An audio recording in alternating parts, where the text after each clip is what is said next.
తెలుగు నేల మహాశక్తిని కోల్పోయింది. రామోజీరావుకు చంద్రబాబు నివాళి.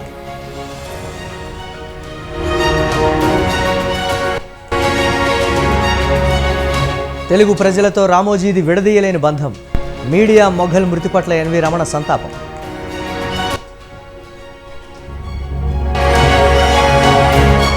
నీ జీవితంలో రామోజీరావుది ప్రత్యేక స్థానం. ఆయన కింగ్ మేకర్ అన్న రజనీకాంత్.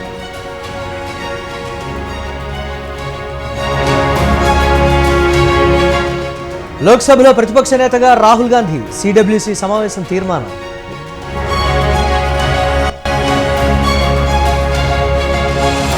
ప్రధానిగా ప్రమాణ స్వీకారం చేయనున్న మోదీ. హాజరు కానున్న దేశ విదేశాల ప్రముఖులు.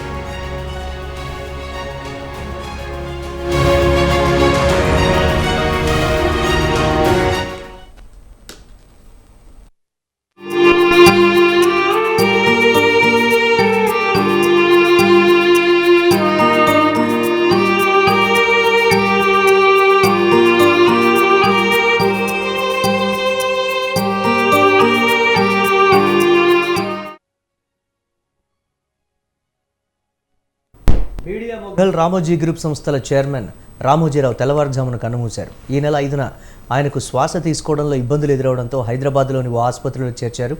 అక్కడ చికిత్స పొందుతూ ఆయన తెల్లవారుజామున 4:50 తుది శ్వాస విడిచారు. ఆయన మృతి పట్ల రాష్ట్రపతి ద్రౌపది ముర్ము, ప్రధాని మోదీ సహా రాజకీయ ప్రముఖులు దిగ్భ్రాంతి వ్యక్తం చేశారు. రామోజీరావుతో తనకున్న అనుబంధాన్ని గుర్తు చేసుకుంటూ సామాజిక మాధ్యమాల వేదికగా నివాళులర్పించారు. మీడియా, సినీ రంగానికి ఆయన చేసిన సేవలను కొనియాడారు.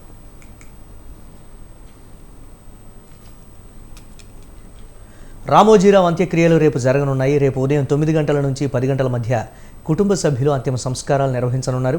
తెలంగాణ ప్రభుత్వ అధికారిక లాంఛనాలతో అంత్యక్రియలు నిర్వహించేందుకు ఏర్పాట్లు చేస్తోంది. ఇప్పటికే దీనికి సంబంధించిన ఆదేశాలను రాష్ట్ర ప్రభుత్వం జారీ చేసింది. రామోజీరావు పార్థివ దేహం వద్ద నివాళులర్పించేందుకు పలువురు సినీ, రాజకీయ ప్రముఖులు రామోజీ ఫిల్మ్ సిటీకి చేరుకుంటున్నారు. ఆయనతో ఉన్న అనుబంధాన్ని గుర్తు చేసుకుంటున్నారు.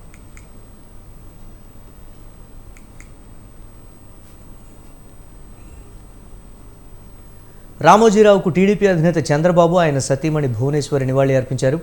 ఎన్డీఏ సమావేశంలో పాల్గొనేందుకు ఢిల్లీ వెళ్లిన ఆయన రామోజీరావు మృతి వార్త తెలియగానే సంతాపాన్ని ప్రకటించారు. ఆయన మృతి తీరని లోటన్నారు. సామాన్య కుటుంబంలో జన్మించి అసామాన్య విజయాలు సాధించారని కొనియాడారు. కొద్ది రోజులుగా అనారోగ్యంతో ఉన్న ఆయన తిరిగి కోలుకుంటారని భావించానన్నారు. కానీ ఇలాంటి వార్త వినాల్సి వస్తుందని అనుకోలేదన్నారు. తెలుగువారి జీవితాల్లో అత్యంత ప్రభావవంతమైన ముద్ర వేసిన వ్యక్తి రామోజీరావు అని చెప్పారు. ఢిల్లీ నుంచి నేరుగా హైదరాబాద్ వచ్చిన ఆయన రామోజీ ఫిల్మ్ సిటీకి వెళ్లి రామోజీరావుకు నివాళి అర్పించారు.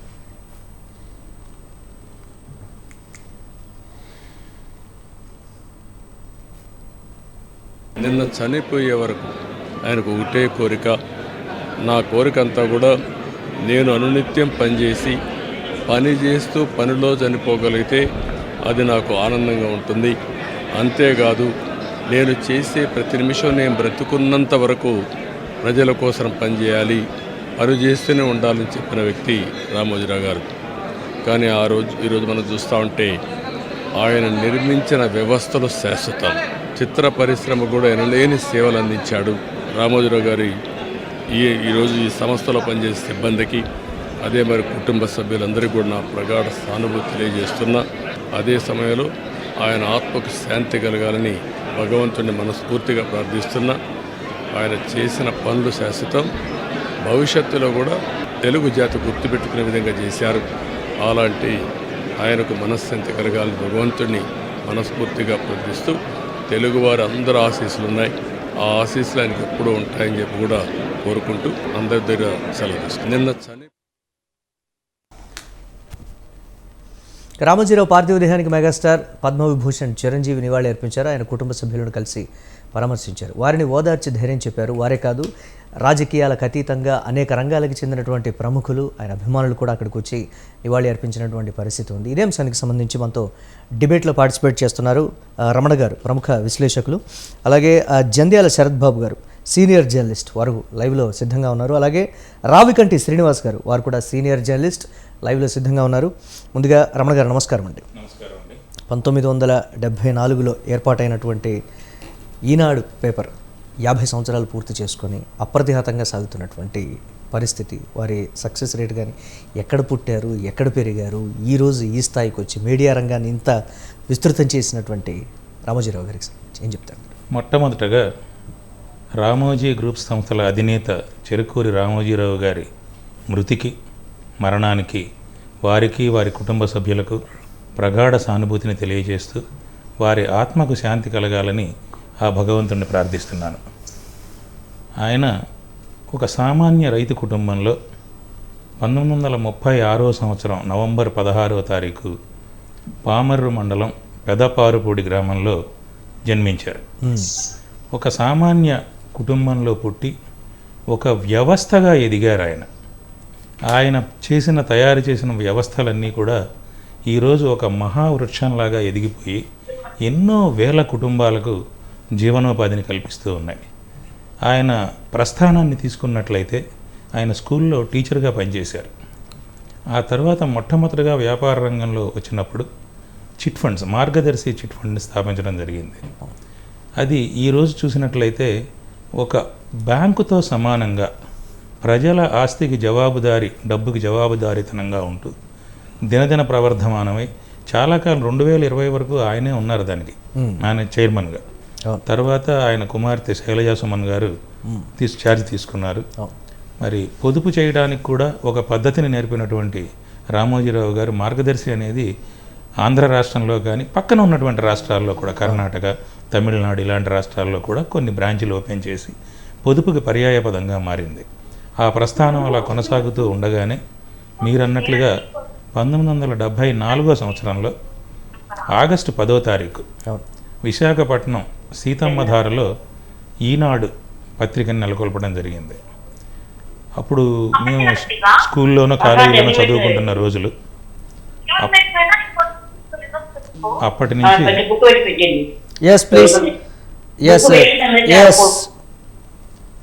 వేరే ఆడియో ఒకటి వస్తుంది, దయచేసి వేరే ఆడియో ఏం దగ్గర పట్ల ఎవరు కూడా మాట్లాడకుండా చూడండి దయచేసి ప్లీజ్. శరత్ బాబు గారు అండ్ శ్రీనివాస్ గారు ప్లీజ్. సార్ మాట్లాడు. ఆ ఈనాడు దినపత్రిక అంచెలంచెలుగా ఎదిగి 2022 స్టాటిస్టిక్స్ ప్రకారం భారతదేశంలో 7వ అత్యధిక సర్క్యులేషన్ కలిగినటువంటి పత్రికగా పేరు మోసింది. అలాగే తర్వాత ఆయన వివిధ రంగాల్లోకి ఆయన వ్యాపారాలను విస్తరించారు. అవి ప్రియా పికిల్స్ కావచ్చు, ఫ్రూట్ జ్యూసెస్ కావచ్చు, కళాంజలి ఆర్టిఫాక్ట్స్ అండ్ షోరూమ్స్ కావచ్చు, బ్రెసా షోరూమ్స్ కావచ్చు, అలాగే ఉషా కిరణ్ మూవీస్ సినిమా రంగంలో ప్రవేశించి వినోదాత్మక చిత్రాలని, సందేశాత్మక చిత్రాలని కూడా గొప్పగా నిర్మించినటువంటి చిత్రాలను తెలుగు ప్రేక్షకులు విపరీతంగా ఆదరించారు. ప్రతిఘటన లాంటి సినిమాలు. అలాగే డిస్ట్రిబ్యూషన్ నెట్వర్క్ పెట్టారు, మయూరి డిస్ట్రిబ్యూటర్స్ అని.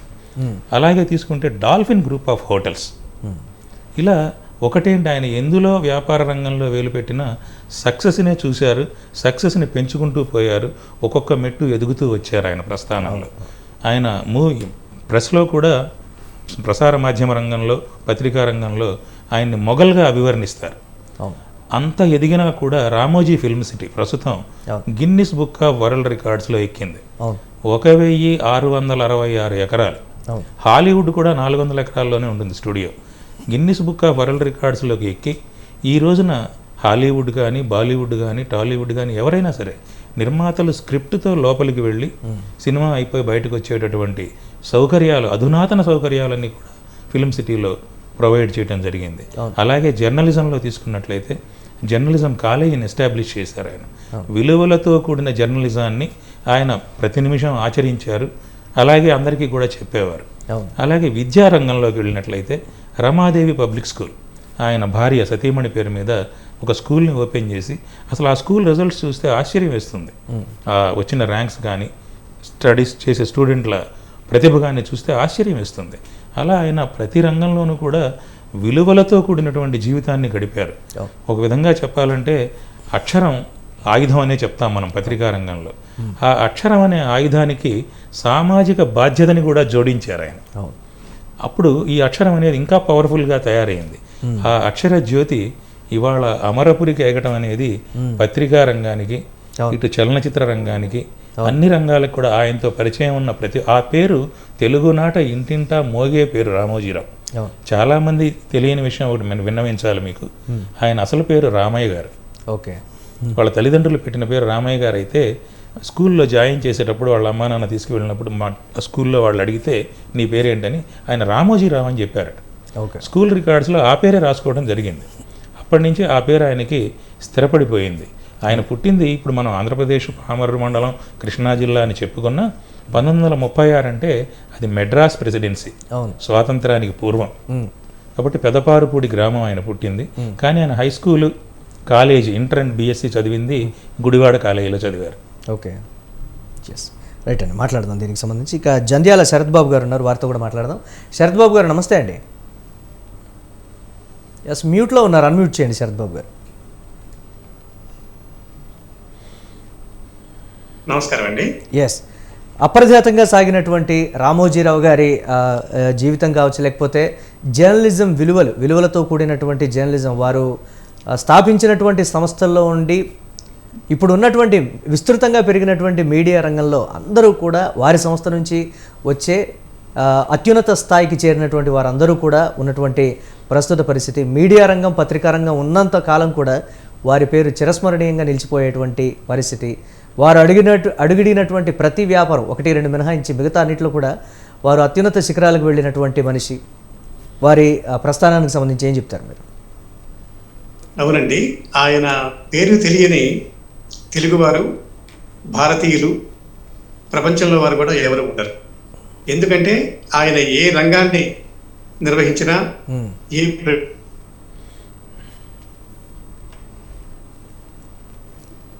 ఎస్ శరత్ బాబు గారు, ఒక చక్కటి మాట తీరుతో, గొప్ప వ్యక్తిత్వంతో కనిపించే శక్తి ఆయన. ఆయన ఒక వ్యక్తి ఇన్ని రంగాల్లో, ఇన్ని పద్ధతుల్లో, ఇన్ని వ్యవస్థల్లో ఇంత మహాఘన విజయాన్ని సాధించగలరా?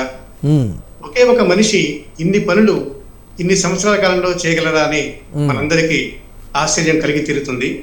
ఎందుకంటే ప్రతి ఘట్టం కూడా ఆయన జీవితంలో ఒక విశేషమే, ఒక విలక్షణమే. ఎందుకు అంటే ఆయన చాలా జీవితంలో చాలా పరిస్థితులు ఎదుర్కొన్నారు, అనేక ఢక్కామొక్కీలు తిన్నారు, అనేక విజయాలు చవిచూశారు, అనేక విమర్శలు కూడా ఆయన సాహసోపేతంగా ఎదుర్కొన్నారు. కానీ ఆయనలో నాకు బాగా నచ్చిన లక్షణాలు అనేకం ఉన్నాయి. వాటిలో ప్రధానంగా నా వరకు నేను చెప్పాల్సి వస్తే, ఆయన ఇమోషనల్ బ్యాలెన్స్, ఆ భావోద్వేగాల నియంత్రణ అనేది ఆయనకు తప్ప ఇంకెవరికి సాధ్యం కాదండి. అలాంటి వ్యక్తి ఇప్పటిదాకా మనం చూడటం ఒక గొప్ప అదృష్టం, ఒక భాగ్యం అయితే, ఇక ముందు కాలంలో కూడా అలాంటి వ్యక్తిని మనం చూస్తామా, అలాంటి వ్యక్తిత్వాన్ని మనం చూడగలమా అనేది ఒక పెద్ద ప్రశ్నార్థకం. ఆయన ఎందరూ ఎన్ని మాటలన్నా, ఎందరూ ఎన్ని ప్రశంసలు చేసినా, విమర్శలు తెగతలు ఉన్నా కూడా అన్నిటినీ మౌనంగా భరిస్తూ సహిస్తూ ఉంటూనే ఆయన అనుకున్న పని ఆయన చేసుకుంటూ వెళ్ళిపోయారు. ఇప్పుడు నిజంగా ఈరోజు తెల్లవారింది, కానీ ఆ తెల్లవారడంతో పాటు ఒక భయంకరమైన ఎందుకంటున్నానంటే మనం భరించలేని వార్త అది. ఆయనకి మరణం అనేది మనం ఎన్నడూ అసలు, అంటే ప్రతి మనిషికి సహజమైనా కూడా మనం ఆ వార్త వినడానికి ఎప్పుడూ ఇష్టపడం. కారణం ఏంటంటే ఆయన లేని లోటు అలాంటిది కాబట్టి.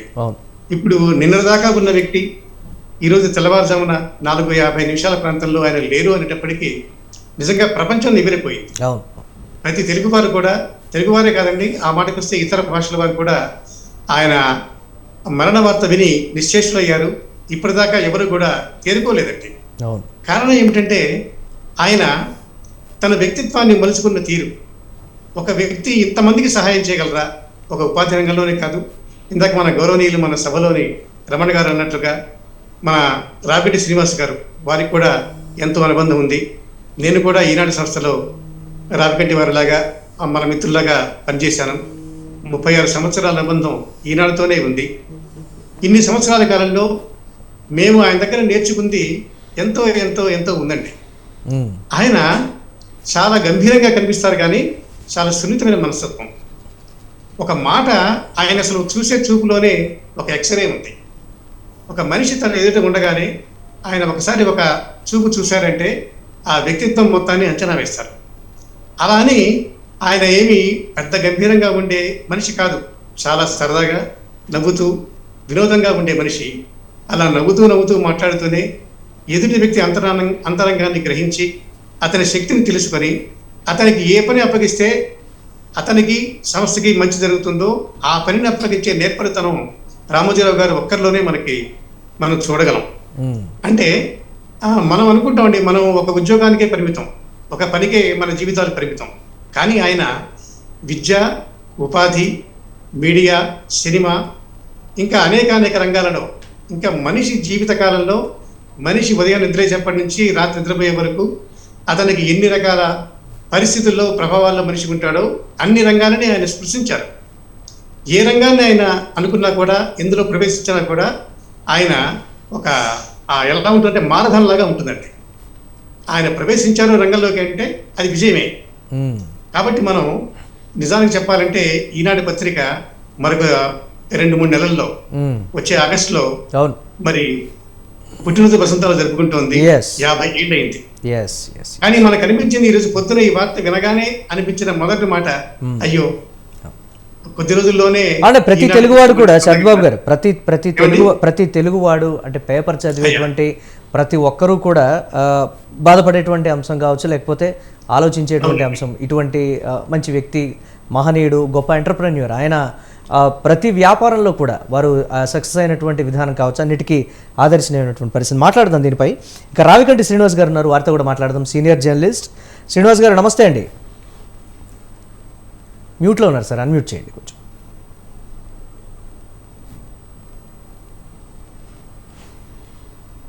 నమస్కారం అండి. ఎస్, ఒక జర్నలిస్ట్గా, ఒక వ్యక్తిగా వారిని ఏ విధంగా చూస్తారంటారు? ముందుగా రామోజీరావు గారి మరణం పట్ల ఈరోజు చాలా బాధగా ఉంది. ఒక తండ్రిని కోల్పోయినటువంటి బాధను నేను అనుభవిస్తున్నాను. వారి కుటుంబానికి నా ప్రగాఢ సానుభూతి తెలియజేస్తున్నాను. రామోజీరావు గారు ఒక ప్రేరణ శక్తి.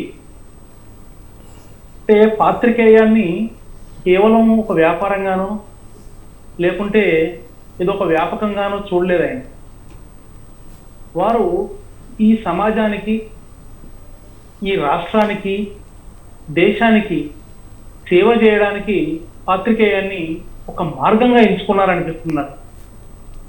వారి ప్రతి మాటలోనూ ప్రజలకు మనం ఏదైనా చేయాలి అనేటువంటి సందేశం ఉంటుంది. ప్రతి అక్షరం కూడా ప్రజల కోసం ఉపయోగపడాలి అని వారు తాపత్రయపడేవారు. వారిలో ఉన్నటువంటి ఈ సమాజ సేవా గుణం అనేది మా అందరికి కూడా ఎంతో ప్రేరణ కల్పించేది. మన వల్ల ఒక వ్యక్తికి లేదా ఒక ఊరికి మేలు జరిగిందంటే ఆయన ఎంతగానో సంతోషించేవారు. అదయ్యా మనం చేయాల్సింది అని వెన్ను తట్టి ప్రోత్సహించేవారు. అది ఈ గుణం అనేది నాకు బాగా నచ్చిందండి వారిలో. వారు ఏ మార్గంలో వెళ్ళినా, ఏ స్టెప్ తీసుకున్నా ఇందులో సమాజానికి, దేశానికి ఏమైనా ఉపయోగం ఉందా లేదా అనేది మాత్రం తప్పకుండా చూసేవారండి వారు. వారు పత్రికని, మీడియాని, అంటే అది television media, electronic media, digital media ఏదైనా కూడా అంతిమ లక్ష్యం ప్రజా శ్రేయస్సు అని చెప్పేసి వారు భావించేవారండి.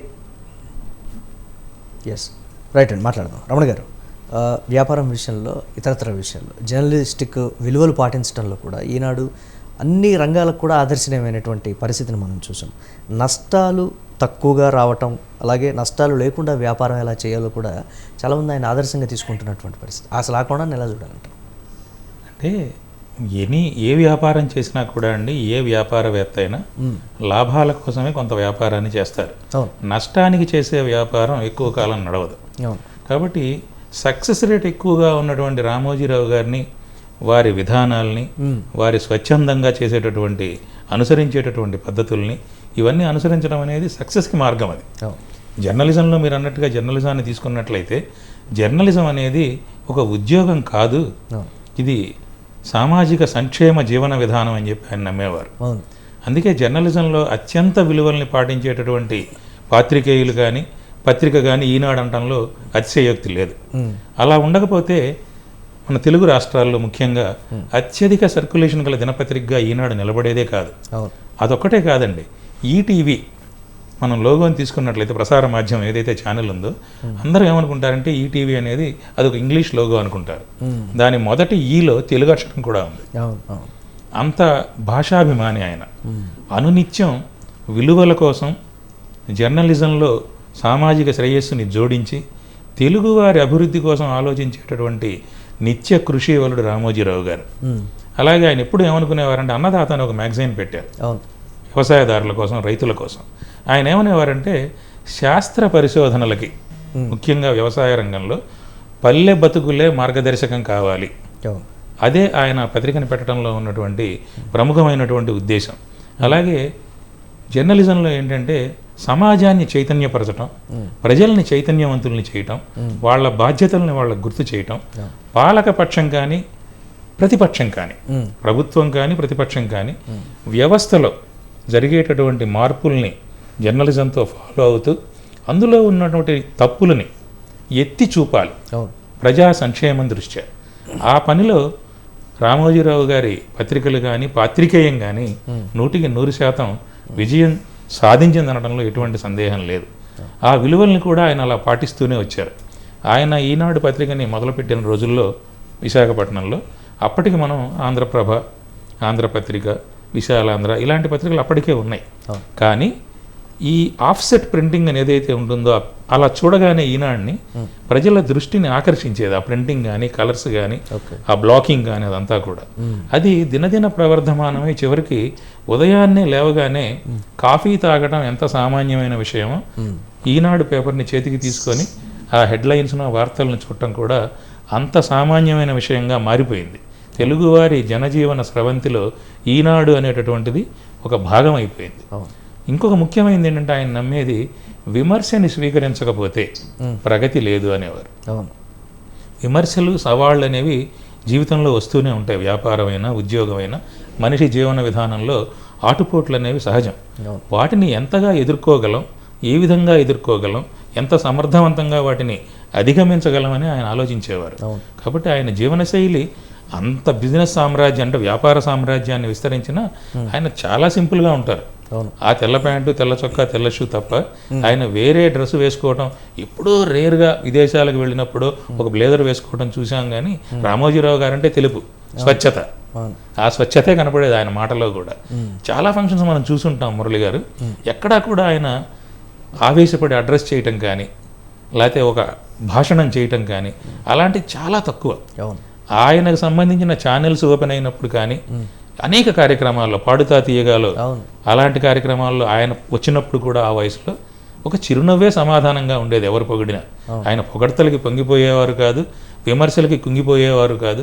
ఆయన కర్తవ్యాన్ని మనసులో పెట్టుకొని, దృష్టిలో పెట్టుకొని ఆ దీక్షగానే ఉండేవారు. ఆయన ఎలా సేవ చేయాలి అనేది, సమాజ హితాన్నే ఎప్పుడూ కోరుకునేవారు.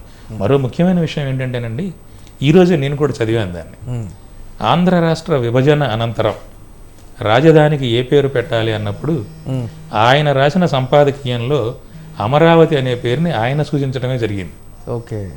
దాన్నే తర్వాత ప్రభుత్వంలో చంద్రబాబు నాయుడు గారు కానీ, వారి మంత్రివర్గం కానీ వాటన్నిటినీ కూలంకషంగా చర్చించి ఇది అమృతతుల్యమైనటువంటి పేరు కాబట్టి, దేవతల రాజధాని కాబట్టి చాలా సమంజసంగా సూచించారు. ఇదే బాగుంటుందని అమరావతిగా నిర్ణయించారు. ఆ అమరావతికి మళ్ళీ ఇప్పుడు మంచి రోజులు వస్తున్నాయని అనుకుంటున్నారు అందరూ. ఆయన్ని ఒక వ్యక్తిగా ఎలా చూడాలి, ఒక జర్నలిస్ట్గా ఎలా చూడాలంటారు? అసలు ఆయన వ్యక్తిత్వం, జర్నలిజం రెండు విడివిడిగా చూడలేమండి. ఆయన జీవితమే విలువలతో కూడుకున్నది, ఆయన జర్నలిజం విలువలతో పెనవేసుకున్నది. సామాజిక చైతన్యాన్ని, సమాజంలో పురోభివృద్ధిని కాంక్షించే జర్నలిజాన్ని ఆయన ఆశించారు ఎప్పుడు కూడా.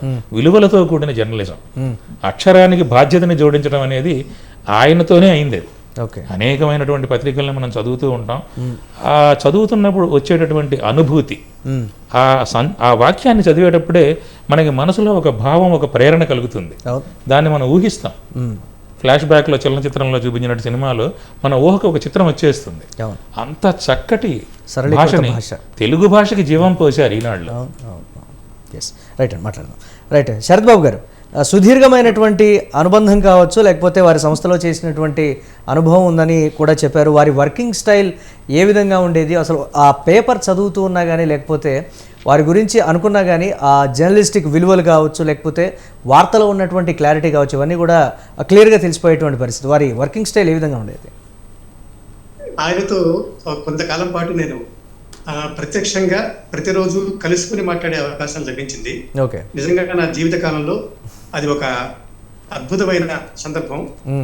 నాకు సంతృప్తి అంటూ ఏదైనా మిగిలింది అంటే ముఖ్యంగా అదేనండి. ఓకే. ఎందుకంటే ప్రతిరోజు వృత్తిరీత్యా వారు అప్పగించిన పని రీత్యా వారిని కలుసుకునే అవకాశం నాకు లభించేది. వారు మాట్లాడుతున్నప్పుడు కానీ, తర్వాత వారి అభిప్రాయాలు కానీ వినే భాగ్యం నాకు కలిగింది. ఓకే. అప్పుడు నేను గమనించిన ప్రకారం ఆయనండి ఒక పద్ధతి ఉన్న మనిషి. ఆ పద్ధతి ఎలా ఉంటుందంటే తిరుగులేదు. అది ఒక పోరాట పటిమ. ఆయన ఎదుటి మనిషితో మాట్లాడుతున్నప్పుడు ఆ మనిషి బలాన్ని గ్రహించి అతనిలోని శక్తిని తెలుసుకొని నవ్వుతూనే కొన్ని ప్రశ్నలు వేస్తుండేవారు. ఆ ప్రశ్నలు ఎలా ఉంటాయి అంటే మన అంతరంగాన్ని శోధించే విధంగా ఉంటాయి. అది ఎప్పుడు మనం ఎదురు చూడని ప్రశ్నలు, ఎవరో మనతో అడగని ప్రశ్నలు అవి. అలాగే ఆయన ఎదుటి మనిషి ఏదైనా తెలియక మాట్లాడుతుంటే దాన్ని మౌనంగానే భరిస్తూ నవ్వుతూ స్వీకరించేవారు. ఆ లక్షణం మనం ఎక్కడా చూడమండి. ఎందుకంటే అంత పెద్ద స్థాయిలో ఉన్న వ్యక్తి, అంతగా ప్రజ్ఞానిధి, ఒక పోరాట యోధుడు, అంతమంది వ్యక్తులతో మాట్లాడుతున్నప్పుడు రకరకాల మనుషులు, రకరకాల స్వభావాలు, వారి మాటలు చేతలు ఉంటాయి. అన్నిటినీ తెలుసుకొని వారి అంతరంగాన్ని శోధిస్తూ ఆయన మాట్లాడేవారు. తర్వాత ఆయనకి చాలా గొప్ప విషయాలు ఉన్నాయండి. మొదటిది పొద్దున్నే నిద్రలేవడం. ఆయన ప్రభాత కాలానికి ముందే లేచి వాకింగ్ చేస్తూ ఆ జీవితం ప్రారంభమయ్యేది. ఇప్పుడైతే వాకింగ్ అనేది ఒక జీవిత ప్రవృత్తిగా మారింది, కానీ మొదటి నుంచి కూడా ఆయన కెరీర్, ఆయన జీవితం మొదటి నుంచి కూడా అది ఆయనకి మొట్టమొదటి అలవాటు. మేమందరం అనుకునేవారం ఆయన ఉదయం వ్యాఖ్యలు చేస్తూ అనేక ఆలోచనలు చేస్తుండేవారు. థాట్ ఆఫ్ ది డే అంటాం కదండి, అలాగా. మన రమణ గారు, రావికంటి గారు చెప్పినట్టుగా ఆయన ఉద్దేశాలు, ఆలోచనలు ఆ ప్రభాత కాలంలో రూపుదిద్దుకునేవి. వాటిని ఆయన ఆఫీస్కి రాగానే వాటిని ఆచరణకి పెట్టేవారు. ఆయన కూడా అందరి ఉద్యోగుల్లాగా సమయానికి రావడం, తర్వాత తన పని పూర్తయినా కూడా అంతా పూర్తి చేసుకుని ఆయన ఇంటికి వెళ్ళడం అనేది ఒక ఉద్యోగి ధర్మంగా ఆయన చేస్తూ వచ్చారు మొదటి నుంచి చివరి దాకా. అలాగే ఆయనకి తన గురువులన్నా, తెలుగు భాష అన్నా ఎంతో ప్రేమ.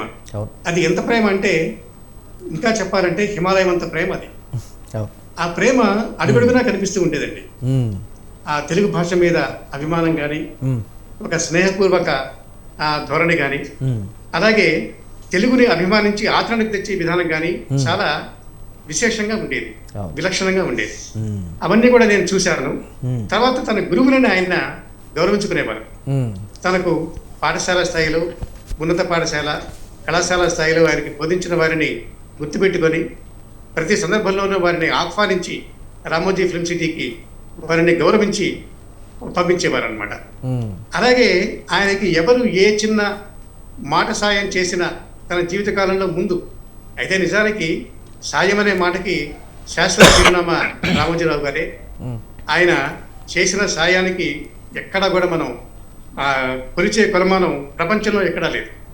ఎన్ని లక్షల మందికి ఉద్యోగాలు కల్పించారో ప్రత్యక్షంగా, పరోక్షంగా ఎంతమందికి మరి శాశ్వతమైన ఉద్యోగాలు, ఉపాధులు ఇచ్చారో మనకు తెలుసు అనేక రంగాల్లో.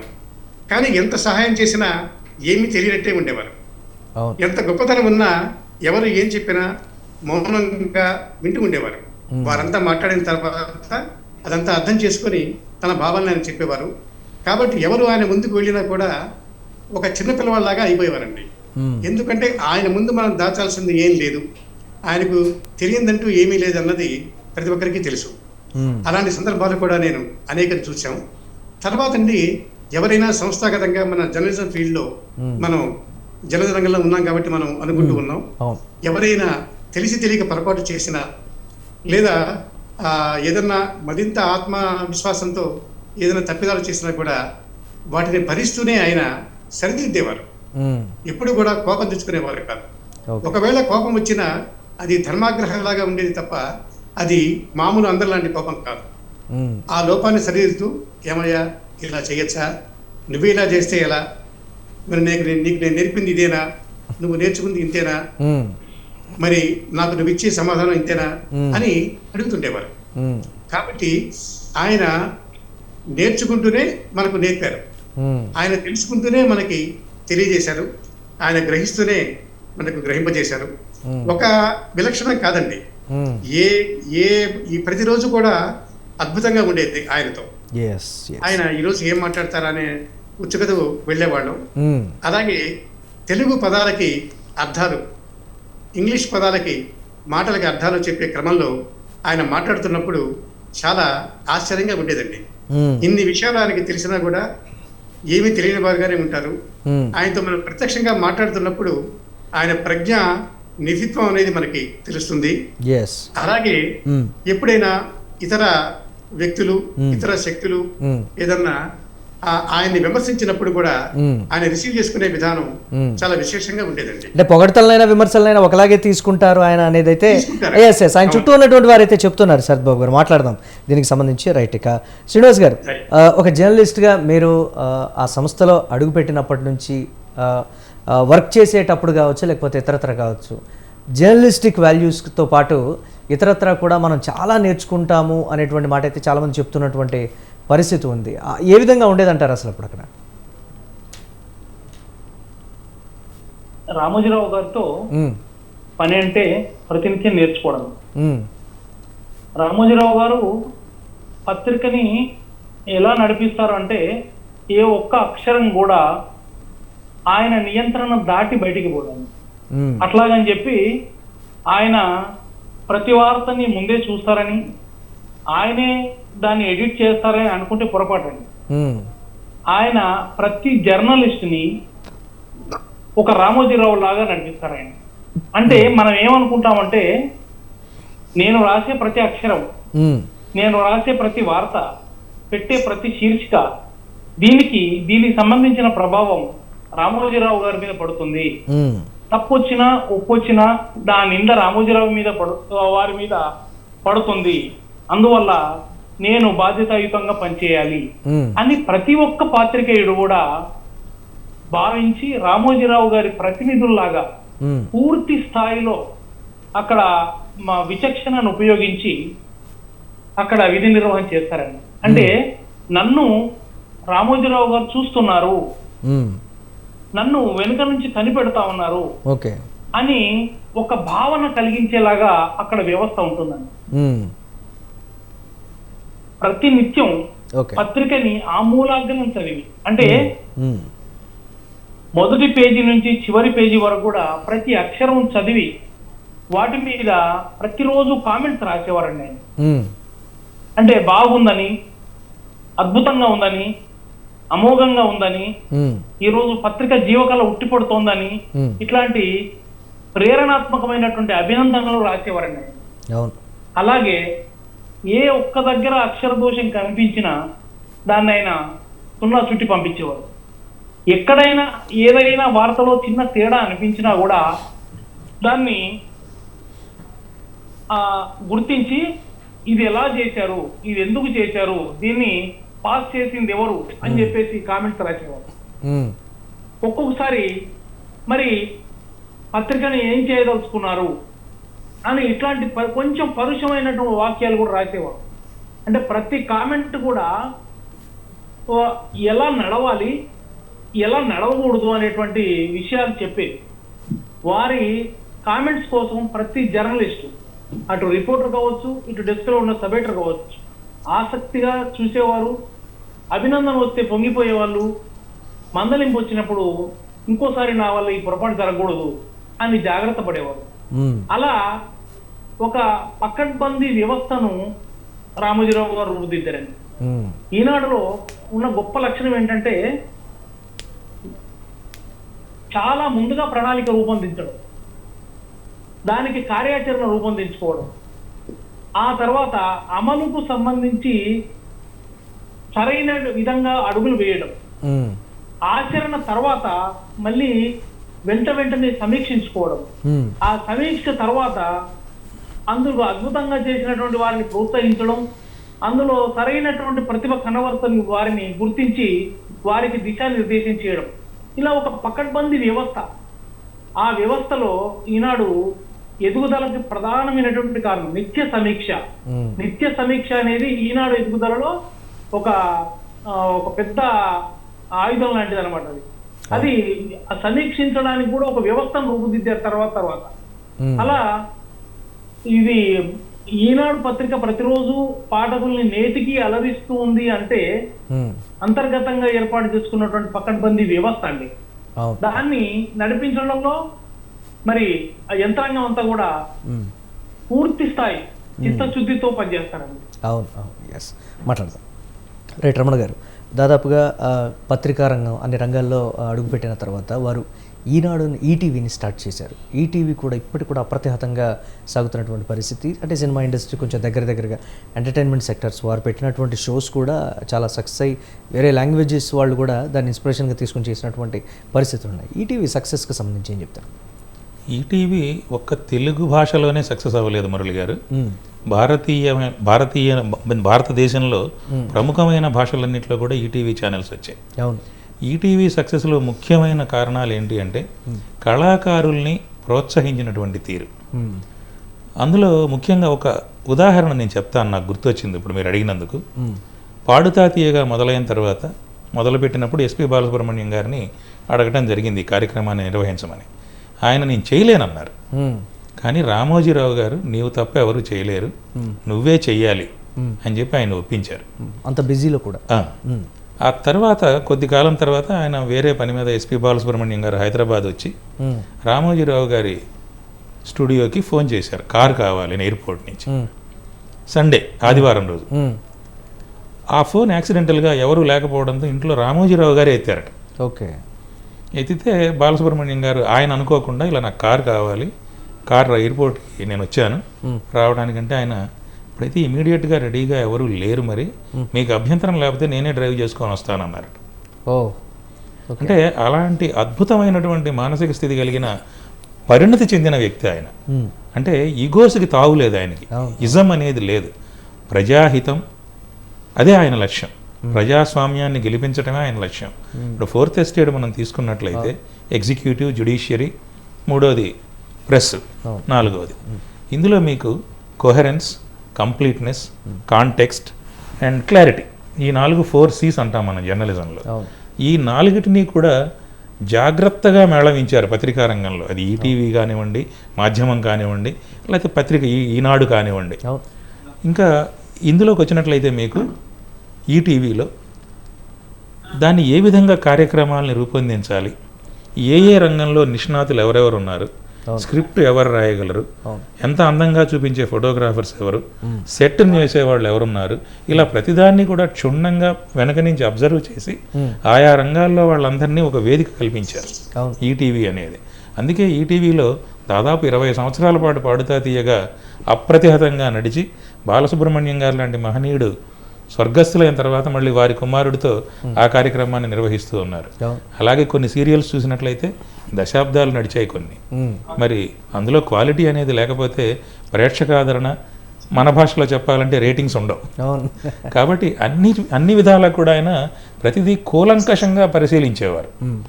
ప్రతిదాన్ని పరిశీలించి దాన్ని చూసి ప్రోత్సహించేవారు ప్రతిభని. దానివల్ల కళాకారులు కానీ మిగతా వాళ్ళు కానీ మరింత కాంట్రిబ్యూట్ చేయడానికి అవకాశం కలిగించేది. ఆయన ఇంకొకటి చెప్తూ ఉండేవాళ్ళు, తృప్తి, తపన రెండింటిని మించిన ప్రోత్సాహకాలు లేవు అనేవారు.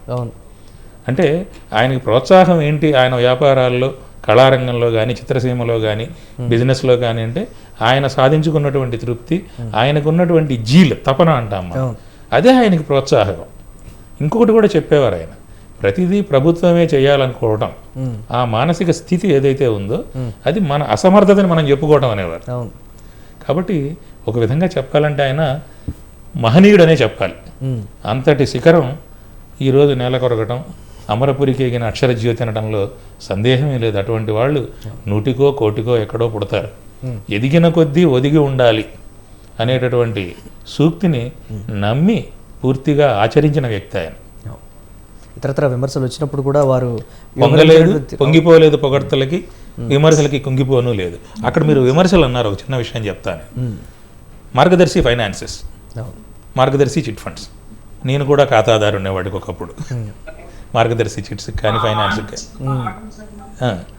ఈ మార్గదర్శి ఫైనాన్స్లో ఈ రాజకీయ పరంగా కొంతమంది ఇబ్బంది పెట్టినప్పుడు డిపాజిటర్స్ కొంత విశ్వాసాన్ని కోల్పోతారేమో అనుకున్నప్పుడు ఆయన ఈనాడులో మొదటి పేజీలో ఎడమ వైపున మొత్తం ఫుల్ పేజీలో సంపాదకీయం రాశారు.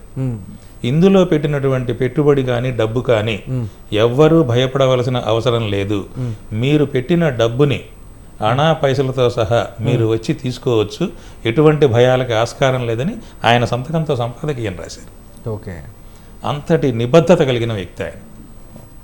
ఏ చేసినా చిత్తశుద్ధితో చేయాలనేటువంటి సంకల్పం, చిత్తశుద్ధి, నమ్మకం కూడా దానికి సంబంధించి ఆ విశ్వసనీయత అనేది ఆయన్ని బట్టే వచ్చేసింది. విశ్వసనీయత, స్వయం కృషికి, పట్టుదలకి ఇంకొక పేరు ఏదైనా చెప్పండి అంటే అది రామోజీరావు గారు. ఎస్ చూడాలి.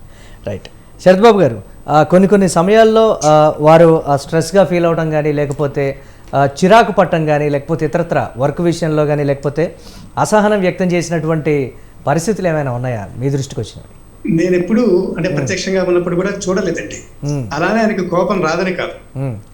ఎవరైనా తప్పు చేసినప్పుడు ఆ తప్పు లక్షలాది పాఠకులకి వెళ్ళిపోయి ఈనాడు ప్రతిష్ట దెబ్బతిన పరిస్థితి వచ్చినప్పుడు కూడా ఆయనలో కోపం ఉండేది కాదు, కానీ బాధ ఉండేది అంతర్గతంగా. ఆ బాధ ఎలా ఉండేది అంటే, మీరు చేసిన ఈ ఒక్క పొరపాటు వల్ల సంస్థ ప్రతిష్ట ఎంతగా తగ్గిపోయింది, ప్రజల్లో నమ్మకం ఎంతగా కోల్పోయింది అనే బాధతో ఆయన మాట్లాడేవారు. ఆ మాటలు ఎలా ఉండేవంటే, ఆ తప్పు తెలుసో తెలియక చేసిన మనిషి, తెలిసి కానీ తెలియక కానీ చేసిన మనిషి ఉంటాడు కదా, ఆ జర్నలిస్టు, అతను ఆత్మశోధన చేసుకునేవాడు. నిజమే కదా, ఈ తప్పు చేశాను కాబట్టి చైర్మన్ గారు మమ్మల్ని అంటున్నారు, నేను ఈ తప్పు చేయకుండా ఉండాల్సింది, నాకెందుకు ఆలోచన రాలేదని ప్రతి ఒక్కరూ అనుకునేవారు. అంతే తప్ప ఆయన అన్నారు కాబట్టి మన కోపం రావడం, మనం ఏదో నేను ఏం చేశాను కాబట్టి ఆయన అన్నారనే ఫీలింగ్ రావడం అనేది ఉండదండి. కారణం ఏంటంటే, ఎవరు ఏం చేసినా ఆయన పూర్వపరాలు మొత్తం కూడా పరిశోధించేవారు. ఒక సందర్భం జరిగినప్పుడు, ఒక పొరపాటు జరిగినప్పుడు సంస్థలో ఏదన్నా అంటే ఆ రాయడంలో జర్నలిస్ట్ గా ఆయన ముందుగానే దాని ముందు వెనక పరిస్థితులు గమనించేవారు. అదంతా తెలుసుకుని మాత్రమే మాట్లాడేవారు. ఆ మాట్లాడినప్పుడు ఆయన ఆ ఎదుటి వ్యక్తితో మాట్లాడుతూ ఉన్నప్పుడు ఆయన ఆ తప్పుని తెలియజేసే పద్ధతి కూడా చాలా సున్నితంగా ఉండేదండి. ఇప్పుడు కూడా ఆ గొంతులో తీవ్రత కానీ, ఆ స్వరంలో ఒక ఆవేశం కానీ ఎప్పుడూ చూడం మనం. అందులో కేవలం బాధే ఉంటుంది. అలాగే మరొక విషయం రమణ గారు, అలాగే మన రాఘవెంటి గారు, మీకు కూడా వక్తలు నిర్వాహకులు మీకు కూడా మనవి చేసుకుంటున్నారు. ఎవరైనా రండి ఆయన దగ్గరికి వచ్చి మరెవరి గురించి అయినా చాడీలు చెప్తే, ఏదన్నా ఆరోపణలు చేస్తే ఆయన అవకాశం ఇచ్చేవారు కాదు. ఒక వ్యక్తి గురించి తన దగ్గర మరొక మాట వినడానికి ఆయన ఇష్టపడేవారు కాదు. ఆయనకి ఇష్టం ఉండదు. ఎందుకంటే ప్రతి ఒక్క వ్యక్తి గురించి ఆయన తెలుసుకుంటారు, ప్రత్యక్షంగా పరిశోధన చేస్తారు. కాబట్టి ఎవరో వచ్చి ఎవరో గురించి చెప్తే వెంటనే నమ్మడం కానీ, కామెంట్ చేయడం కానీ, తర్వాత స్పందించడం కానీ ఆయన దగ్గర ఉండవండి. ఆ అవకాశం ఉండేది కాదు. మరొక విషయం ఏంటంటే, తన సిబ్బందిలో ఎవరైనా సరే బాధలో ఉంటే, ఆ బాధ వల్ల వాళ్ళు విధి నిర్వహణ చేయలేని పరిస్థితి ఉంటే గ్రహించేవారు. గ్రహించి ఆయన ఎవరు ఏమీ అడగకపోయినా ఆ ఉద్యోగిని పిలిపించి సహాయం చేసేవారు. అది ఆర్థికంగా కానీ, వైద్యపరంగా కానీ, మరి ఏ విధంగా కానీ. దానికి సంబంధించి నేను మిమ్మల్ని అడుగుదాం అనుకున్నాను శరత్ బాబు గారు. ఒక యజమానిగా ఎలా ఉండేవారు, ఒక జర్నలిస్ట్గా ఎలా ఉండేవారు ఆయన? అందరూ చాలా మంది అనుకునే మాట, యజమానిగా ఆయన చాలా కర్కశంగా ఉంటారని చాలా మంది అనుకుంటారు. అది తప్పు. కర్కశం అనే మాట ఆయనకి ఏమాత్రం వర్తించదండి. అలాగే ఒక యజమానిగా, ఒక పత్రిక అధిపతిగా, ప్రధాన సంపాదకుడిగా ఆయన ఎలా ఉండేవారు అంటే, యజమాని మన స్నేహితుడిలాగా ఉండేవారు, ఒక మిత్రులాగా ఉండేవారు. ప్రతి ఒక్కరిని ఏమయ్యా అని పిలుస్తారు. చిన్నవాళ్ళైనా పెద్దవాళ్ళైనా పేరు బట్టి పలకరిస్తారు. కుటుంబ సమస్యల గురించి అడుగుతారు, మన జీవితం గురించి మాట్లాడతారు, తన అభిప్రాయాలు చెప్తారు. సహజంగా ఉండే మాట ఏంటంటే, ఆయన గదిలోకి ఎవరైనా వెళ్ళారు అంటే అక్కడ ఏదో శిక్ష పడింది అనేది చాలా మంది అనుకునే మాట. అది కూడా తప్పు. శిక్ష పట్టడం కాదండి. ఆయన గదిలోకి పిలిచారంటే ఏం జరిగిందో ఎవరు చెప్పలేరు కదా, ఆ వచ్చిన వ్యక్తి మాత్రమే చెప్పగలడు. అయితే ఎవరైనా లోపలికి వెళ్ళినప్పుడు ప్రశంసించినా విమర్శించినా కూడా ఆయన బ్యాలెన్స్డ్గా ఉండేవారు. ఆ వ్యక్తిగతంగా పొగిడే పరిస్థితి ఎప్పుడు ఉండదు. ప్రశంస చేసేటప్పుడు కూడా ఆయన పదాలని ఆచితూచి మాట్లాడేవారు. ఉదాహరణకి ఒక మంచి శీర్షిక మనం పెట్టామనుకోండి, ఆయన పిలిపించి మాట్లాడారనుకోండి, బాగుందయ్యా, మంచి శీర్షిక పెట్టావు, ఇదే కొనసాగించు అనేవారు. అలాగే ఉండేవి తప్ప పెద్ద పెద్ద మాటలు అవి ఉండేవి కాదు. అలాగే ఎవరైనా తప్పు చేసి ఆయన గదిలోకి ప్రవేశిస్తే ఆవేశంగా ఒక దులిపేసినట్టుగా ఉండేది కాదండి. ఆయన ఆచితూచి మాట్లాడేవారు. ఆ మాటలు కూడా ఎలా ఉండేవంటే, నువ్వు ఇలా చేస్తావని నేను అనుకోలేదు, నేను ఇలా ఎక్స్పెక్ట్ చేయలేదు, నువ్వు ఇలా చేసావా, నిజంగా నువ్వే చేసావయ్యా తప్పు, నువ్వు చేయవే, నాకు తెలిసి నువ్వు అలాంటి తప్పు చేసేవాడు కాదు కదా అనేవారు.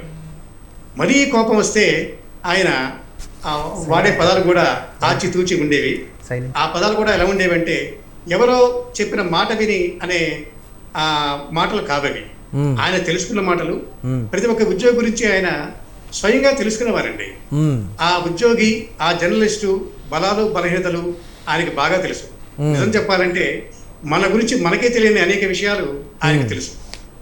ఎస్, అంటే ఎదుటివారు మాట్లాడుతున్నప్పుడే వారిలో ఉన్నటువంటి టాలెంట్ కావచ్చు, ఇతరత్ర అన్నీ కూడా పసిగట్టి వారు చేస్తున్న ఉద్యోగానికైనా సరే వారి టాలెంట్కి సంబంధించినటువంటి వరకే రామోజీరావు గారు చేపిస్తారు అనేటువంటి మాట కూడా చాలా మంది చెప్తుంటారు. మాట్లాడదాం దీనికి సంబంధించి. రైట్, ఎస్ శ్రీనివాస్ గారు, ఎస్ జర్నలిస్ట్గా ఎంతో స్ట్రాంగ్ ఫౌండేషన్ అనేది ఒక జర్నలిస్ట్గా అక్కడ ఆ సంస్థలో పడేటువంటి పరిస్థితులు ఉంటాయి. పూర్తి స్థాయిలో కూడా అంటే మనకి కొంచెం టాలెంట్ ఉన్నప్పటికీ కూడా అక్కడికి వెళ్ళిన తర్వాత మోర్ టాలెంట్ అనేది మనం గెయిన్ చేసుకోవటం, అక్కడ రికమెండేషన్లకి తావుండదు. ఖచ్చితంగా టాలెంట్ ఉన్న వారికి మాత్రమే అక్కడ ఉన్నత స్థాయి కానీ లేకపోతే ఉన్నత స్థానంలో ఉండటం కానీ ఇవన్నీ జరుగుతాయనేటువంటి మాట. అక్కడ మీరు గమనించినటువంటి పరిస్థితులు ఏంటి అసలు? ఒకటండి, ఎవరిలో ఏ స్పార్క్ ఉన్నా కూడా రామోజీరావు గారు గుర్తిస్తారు. ఓకే, ఆ స్పార్క్ ని, నా ప్రతిభని పట్టుకొని పైకి తీసుకొస్తారు. మీకు ఉదాహరణకి మనం కార్టూనిస్ట్ శ్రీధర్ గారండి, మీకు అందరికీ తెలిసిన వ్యక్తి కాబట్టి శ్రీధర్ గారి పేరు ఉదాహరిస్తున్నాం. శ్రీధర్ గారు కార్టూనిస్ట్ గా ఈనాడులో చేరలేదు, ఒక చిన్న ఉద్యోగంలో చేరారు. వారిలో ఉన్నటువంటి నైపుణ్యాన్ని, చిత్రకళ నైపుణ్యాన్ని గమనించి తెలుసుకొని వారిని కార్టూనిస్ట్ గా తీర్చిదిద్దింది రామోజీరావు గారు. మరి ఈనాడు తెలుగు రాష్ట్రాలు గర్వించే స్థాయికి మరి శ్రీధర్ గారు చేరారంటే అది కేవలం రామోజీరావు గారు వల్లండి. అంటే వారిలో ఉన్న నైపుణ్యాన్ని రామోజీరావు గారు గుర్తించి ప్రోత్సహించి ఈనాడు అవకాశం ఇవ్వడం వల్ల కార్టూనిస్ట్ గా ఆయన మరి ఎంత మరి ప్రభావవంతంగా పనిచేశారు, తెలుగు ప్రజలపై ఎంత చెరగని ముద్ర వేశారనేది మా అందరికీ తెలిసింది. అంటే అందరికీ తెలిసిన ఉదాహరణ కాబట్టి శ్రీధర్ గారి పేరు ఉదాహరించింది. ఇట్లా చాలా మంది అండి, అంటే ఒక అతనిలో ఏం ప్రతిభ ఉంది అన్నది గుర్తించి ఆ దిశగా ప్రోత్సహించేవారు. ఇప్పుడు పల్లె ప్రాంతాల నుంచి వచ్చి తెలుగు మాధ్యమంలో మాత్రమే చదువుకొని మరి ప్రపంచ పరిజ్ఞానం ఉన్నప్పటికీ అంటే అతన్ని మరి ఏ ఇంటర్నేషనల్ వార్తలు అట్లాంటి డీల్ చేసేటువంటి బాధ్యత వారికి వచ్చేది కాదండి. వారికి ఎక్కడైతే నైపుణ్యం ఉందో జిల్లా డెస్కుల్లో నాయకత్వ అవసరమైతే నాయకత్వాలను కూడా పిలిచి మరి వారి సేవలను అక్కడ వాడుకునేవారు. ఎవరికి ఏ పరిజ్ఞానం ఉంది అన్నది గమనించి ఆ బాధ్యతలు అప్పగించేవారు. ఇందులో రామోజీరావు గారి మరి అంతకంటే గొప్ప వాళ్ళు లేరని నేను అనుకుంటున్నాను. ఎస్ రమణ గారు, ఫైనల్గా ఒక దిగ్గజం ఆయన గురించి ఓవరాల్గా అన్ని రంగాల్లో అన్ని విషయాల్లో వ్యక్తిత్వంగా కావచ్చు లేకపోతే ఇతరత్ర ప్రపంచం కూడా రాష్ట్రం వైపు చూసేటువంటి తెలుగువాడి వైపు చూసేటువంటి స్టూడియో గిన్నిస్ బుక్ రికార్డు స్థానం సంపాదించినటువంటి ఆ నిర్మాణ రంగానికి సంబంధించి కావచ్చు ఇతరత్ర అన్నిటికి సంబంధించి ఏం చెప్తారు మీరు ఫైనల్? ఆయన నమ్మినటువంటి విలువలే ఆయన్ని ఉన్నత స్థానానికి చేర్చాయండి. గెలుపుని సాధించడం కంటే గెలుపుని నిలబెట్టుకోవటం ముఖ్యం అనేవారు ఆయన. కాబట్టి ఆయన ఎంతసేపు ఒకటి ఏదైనా మొదలుపెట్టినప్పుడు ఆ మెటిక్యులస్ ప్లానింగ్తో మొదలుపెట్టేవారు. దాన్ని నిలబెట్టడానికి దాన్ని పెంచడానికే ఆయన ప్లాన్ చేస్తూ ఉండేవారు. అందుకనే ఆయన వ్యాపార సామ్రాజ్యం అలా విస్తరించింది. ముఖ్యంగా చెప్పాలంటే హిమాలయం అంత ఎత్తుకి ఎదిగారు ఆయన అన్ని రంగాల్లో. అది పత్రికా రంగమైనా, సినీ రంగమైనా, ప్రసార మాధ్యమాలైనా, మరో వ్యాపార రంగాలైనా అన్నిట్లో కూడా ఆయన ఎందులో చేపెట్టినా అలా కలిసి వచ్చిందనే చెప్పుకోవాలి. అలా అని 100% అన్నీ సక్సెస్ అయ్యాయంటే చిన్న చిన్న ఉన్నాయి, ప్రతి వాళ్ళకి ఉంటాయి. ఆయన న్యూస్ టైమ్ అని చెప్పి ఒక ఇంగ్లీష్ పత్రికని స్టార్ట్ చేశారు ఈనాడుతో పాటుగా. అది కొంతకాలం నడిచిన తర్వాత వెళ్ళిపోయింది, కాలగర్భంలో కలిసింది. అలాగే చతుర విపుల అని 2 నెల మ్యాగజైన్స్ వచ్చేవి, నవలాను కథలతోటి. అవి కూడా తర్వాత రాలేదు మళ్ళీ. అలా చిన్న చిన్నవి ఏవో ఉన్నాయి. కానీ ఓవరాల్గా చూసినట్లయితే తెలుగు జాతి కోసం అహర్నిశలు శ్రమించిన వ్యక్తి, తెలుగు జాతి పురోగతి కోసం అహర్నిశలు కాంక్షించిన వ్యక్తి, అక్షరం అనే ఆయుధానికి సామాజిక బాధ్యతని జోడించిన వ్యక్తి, సామాజిక చైతన్యాన్ని కూడా అక్షరానికి ప్రోధి చేసిన వ్యక్తి. ఆయన ఎప్పుడూ ప్రజల కోసమే ఆరాటపడిన వ్యక్తి. కళారంగానికి, చిత్రరంగానికి చేసినటువంటి సేవలు చిరస్మరణీయమని చెప్పుకోవాలి. విలువలతో కూడిన జర్నలిజానికి చిరునామా రామోజీరావు గారి పాత్రికేయం, రామోజీరావు గారి పత్రికలు. ప్రజాస్వామ్య పరిరక్షణ కోసం అనునిత్యం ప్రతి క్షణం తపించేటటువంటి వ్యక్తి.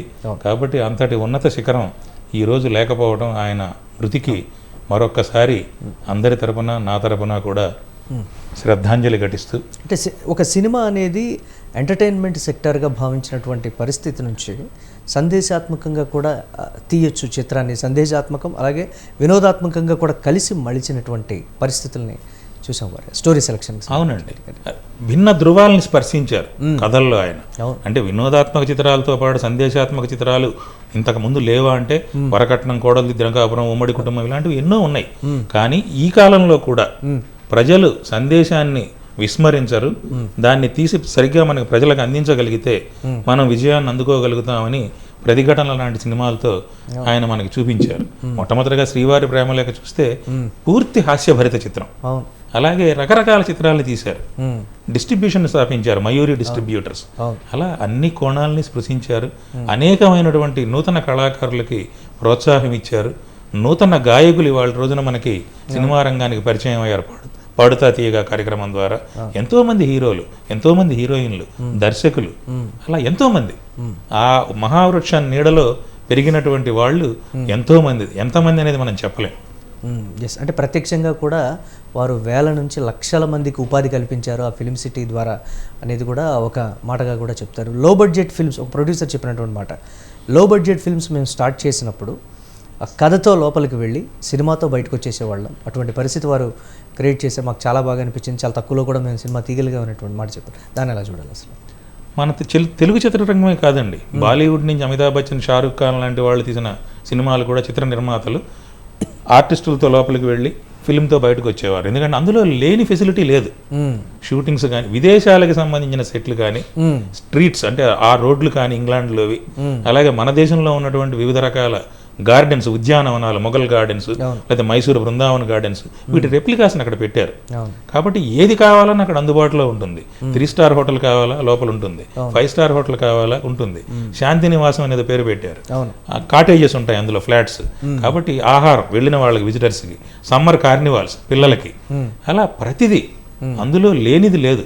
వినోదానికి సంబంధించి అదొక హిమాలయ శిఖరం రామోజీ ఫిల్మ్ సిటీ. ఆహార రంగంలో కూడా క్వాలిటీ ఫుడ్స్ అనేది వారు ఇంట్రడ్యూస్ చేశారు. అవునండి, దాన్ని ఎలా చూడాలి?